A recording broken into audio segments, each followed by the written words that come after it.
안녕하세요. 사연을 시작하기에 앞서 구독과 좋아요 부탁드려요. 감사합니다. 사연 시작해 볼게요.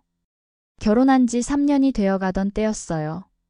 남편과 저는 이 모든 일을 겪으면서 가족의 소중함을 다시 한번 깨달았어요.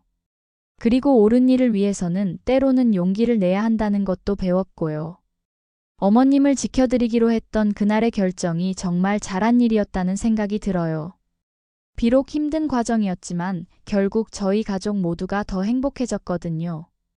특히 시어머니께서 친정어머니를 돌봐주신 일은 정말 하늘이 내린 축복 같았어요. 두 분이 서로를 위해 주시는 모습을 보면서 가족이 된다는 것의 진정한 의미를 알게 된 것 같아요. 지금도 가끔 그날 일이 생각나요. 어머님이 고개를 숙이고 계시던 모습, 눈물을 흘리시던 모습이 말이에요. 하지만 이제는 어머님이 당당하게 웃으시는 모습을 볼 수 있어서 정말 다행이에요. 앞으로도 어머님을 잘 모시면서 살아갈 거예요. 그리고 형님 부부와도 더 좋은 관계를 유지해 나갈 거고요. 무엇보다 조카가 건강하게 자라는 모습을 지켜보는 게 가장 큰 기쁨이에요. 이 모든 일이 저희에게는 큰 시련이었지만 결국 더 강한 가족으로 만들어준 소중한 경험이었다고 생각해요. 그리고 시어머니의 은혜는 평생 잊지 못할 것 같아요. 정말 하늘도 울고 갈 만한 반전이었거든요. 저희는 주말 부부로 살고 있었죠. 남편이 지방 발령을 받아 2년간 떨어져 지내야 했거든요. 그때만 해도 저는 시어머니와의 관계에 대해서는 정말 감사한 마음뿐이었어요. 시어머니는 참 좋으신 분이셨거든요. 하지만 일찍 남편을 잃으시고 혼자 두 아들을 키우시느라 고생을 많이 하셨어요. 노후 준비도 제대로 못하신 채로 나이가 드셔서 장남인 형님 부부집에서 얹혀 살게 되신 거예요. 시어머니는 장남집에서 살면서 조카를 돌봐주고 계셨어요. 매일 오전엔 아침밥을 차리시고 조카를 등원시키고 오후엔 어린이집 하원 시간에 맞춰 조카를 데리러 가시고 저녁 늦게까지 조카를 돌보시며 집안 청소와 빨래, 반찬 만들기까지 모든 집안일을 도맡아 하셨죠. 형님 부부는 둘 다 직장을 다니는 맞벌이 부부였는데 시어머니더러 어머니가 집에 있으니까 이 정도는 해주셔야죠 라며 모든 일을 떠넘겼어요. 그러면서 가끔 용돈이라고 10만 원씩 주는 게 전부였어요. 그것도 매달이 아니라 어머니 이번 달은 좀 힘드네요 라며 건너뛰는 경우도 많았죠. 처음에는 그래도 가족인데 서로 도와야 하는 거 아닌가 생각했어요. 하지만 시간이 지날수록 시어머니께서 점점 힘들어 하시는 게 눈에 보였어요. 나이가 있으신데 매일 어린아이를 돌보는 것도 쉽지 않고 집안일까지 도맡아 하시니 얼마나 피곤하셨을까요?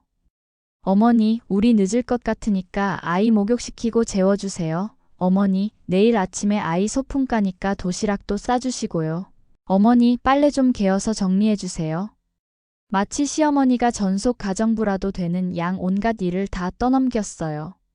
그런데 시어머니가 조금이라도 힘들다는 내색을 하시거나 나도 이제 나이가 있어서 라고 하시면 형님 부부는 난리가 났어요. 자식들을 위해 그 정도도 못 해주시냐? 다른 집 할머니들은 다 해주는데 왜 어머니만?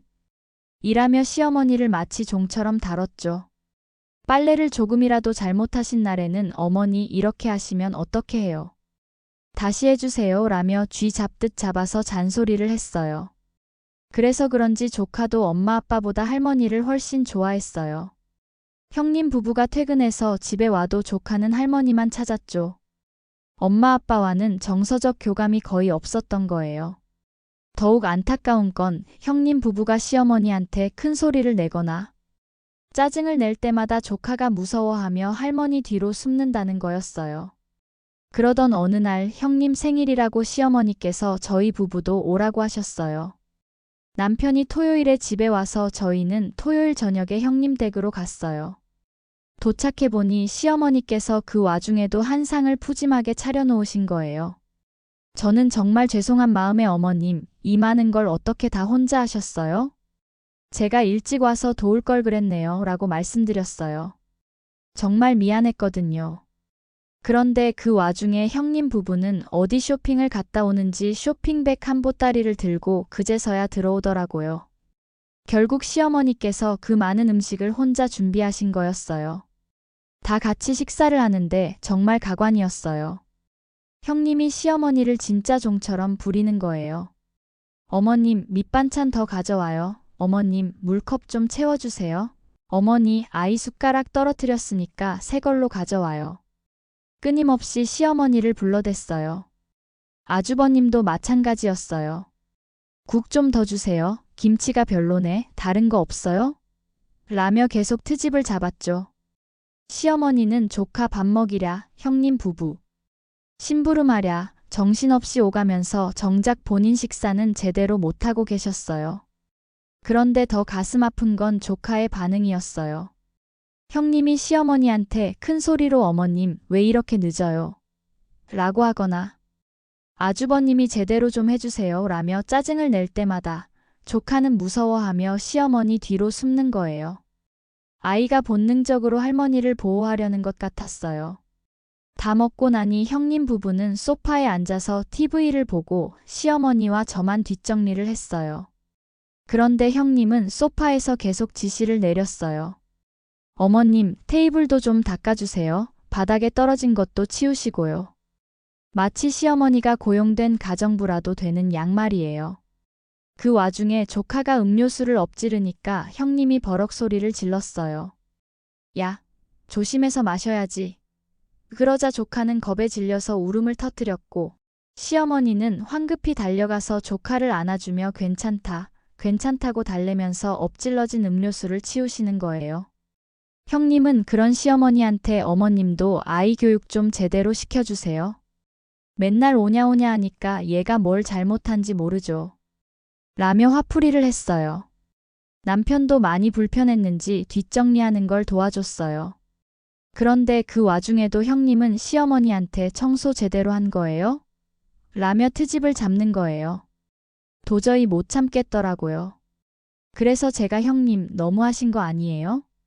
여기 형님 댁 아니에요?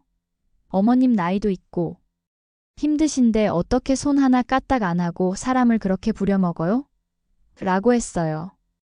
그러자 어머님은 괜찮다며 저를 말리시고 형님은 난리가 났어요. 동서, 지금 말 다 했어? 어머님이 좋아서 하는 건데 동서가 무슨 상관이야? 라며 소리를 지르는 거예요.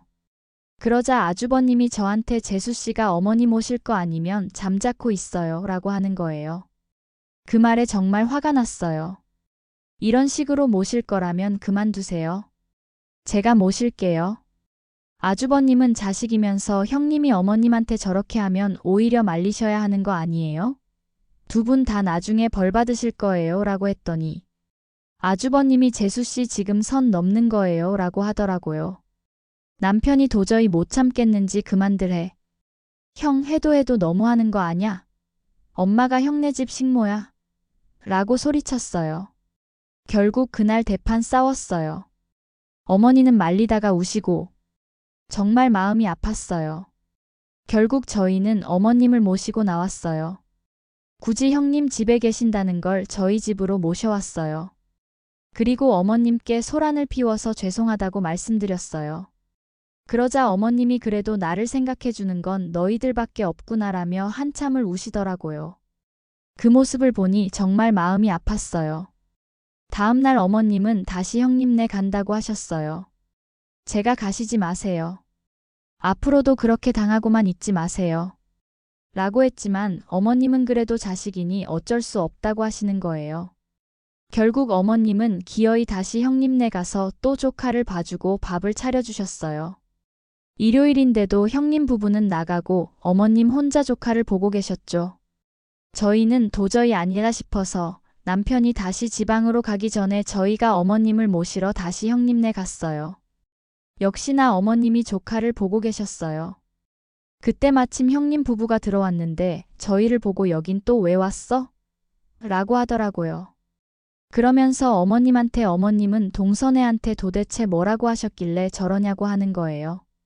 그래서 제가 어머님 아무 말씀 안 하셨어요. 그날뿐만 아니라 평소에 형님이랑 아주버님이 어머님 대하는 거 보고 아니라 싶었는데 이 정도일 줄은 몰랐어요. 이제 어머님 여기 못 오시게 할 거예요 라고 했어요.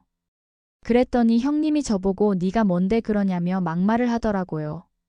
그래서 이제 어머님은 저희가 지켜야겠어요. 이런 식으로 하실 거면 저희가 모실 거니까 걱정 마세요 라고 하고 저희는 어머님을 모시고 다시 저희 집으로 왔어요. 남편은 다시 일 때문에 지방으로 가고 저는 어머님과 이야기를 했어요. 어머님, 정말 다시는 형님네 도와주러 가지 마세요 라고 했지만 어머님은 결국 아무 말씀을 안 하셨어요. 그래서 고민 끝에 시어머니를 저희가 모시기로 했어요. 물론 어머님을 설득하는 데는 오래 걸렸어요. 하지만 결국 어머님과 함께 살기 시작했죠. 처음엔 어색했지만 어머님은 정말 좋으신 분이어서 금세 익숙해졌어요. 그런데 며칠 뒤 형님이 계속 시어머니한테 연락을 하더니 결국 찾아온 거예요. 조카가 할머니만 찾는다는 거예요. 밥도 안 먹고 밤에도 할머니 찾으며 울고 형님이랑 아주버님과는 아예 말도 안 하려고 한다면서 할머니만 계속 찾는다고 하더라고요. 어머님 좀 보러 와주세요. 아이가 너무 이상해요 라고 형님이 울먹이며 부탁하는 거예요. 그래서 저는 형님한테 그건 형님 자식이니까 형님이 알아서 하세요 라고 했어요. 또 싸웠죠. 하지만 시어머니는 결국 조카가 걱정되어서 형님네에 가셨어요.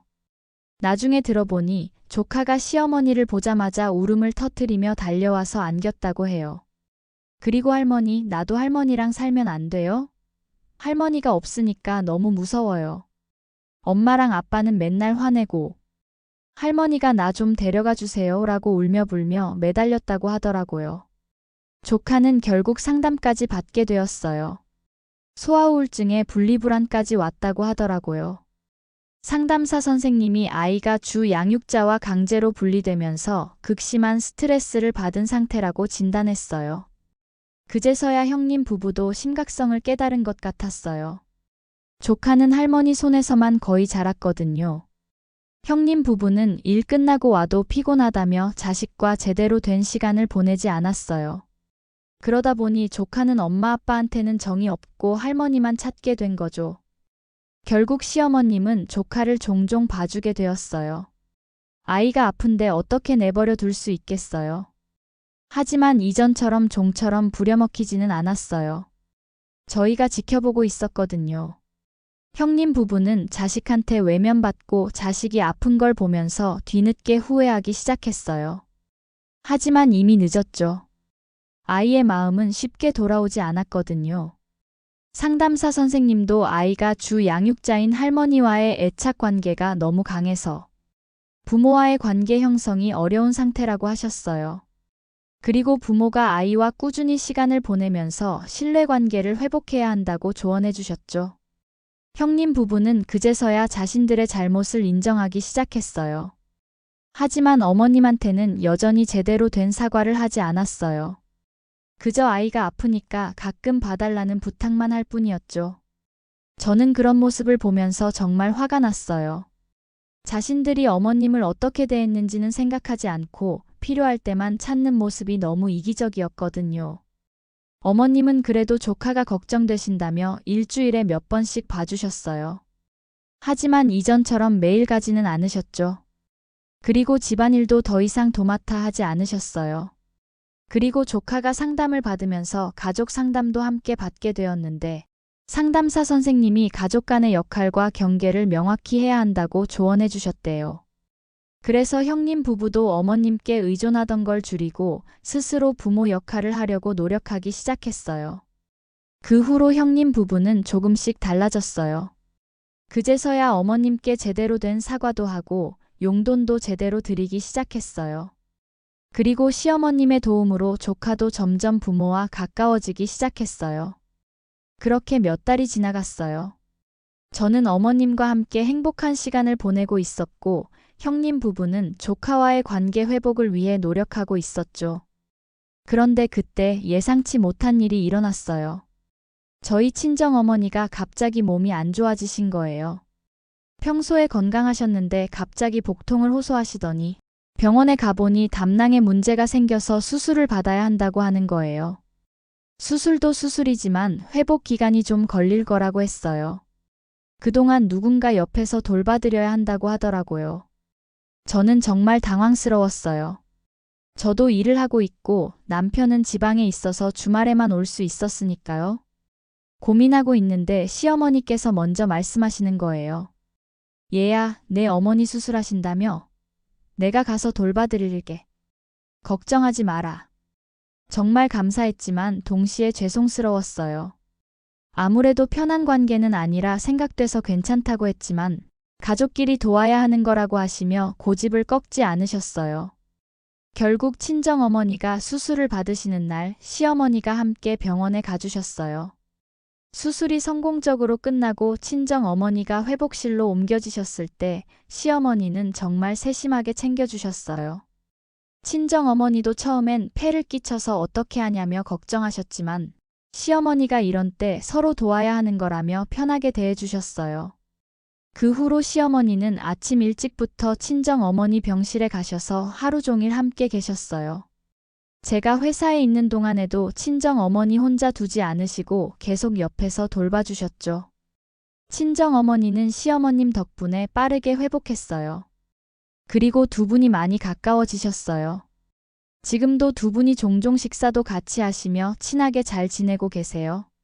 시간이 지나면서 저희 가족 관계도 많이 회복되었어요.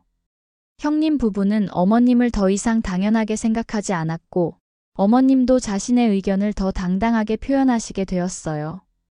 조카도 이제는 엄마 아빠와도 조금씩 가까워지고 있어요. 여전히 할머니를 좋아하지만 이전처럼 할머니만 찾지는 않아요. 가족 상담을 통해서 건강한 애착 관계를 형성해 나가고 있거든요. 어머님은 이제 저희와 함께 살면서 여유로운 노후를 보내고 계세요. 더 이상 누구에게 종처럼 부려지지 않으시고 당신이 하고 싶은 일들을 하시며 지내세요. 가끔 형님네 가서 조카도 봐주시지만 이제는 할머니로서의 역할만 하세요. 집안일은 형님 부부가 알아서 하고 어머님은 그저 손자와 즐거운 시간을 보내실 뿐이에요. 지난 일을 돌이켜보면 정말 가슴이 아파요.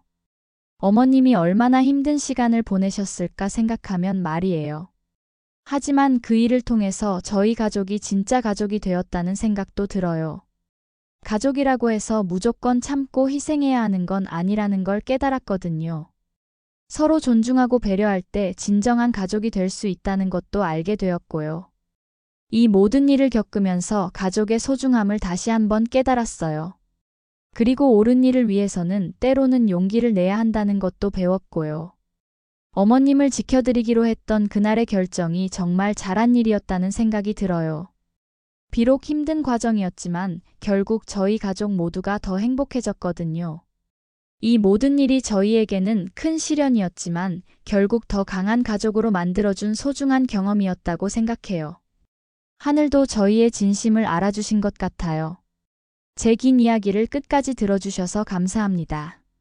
구독과 좋아요, 알림 설정까지 잊지 마세요.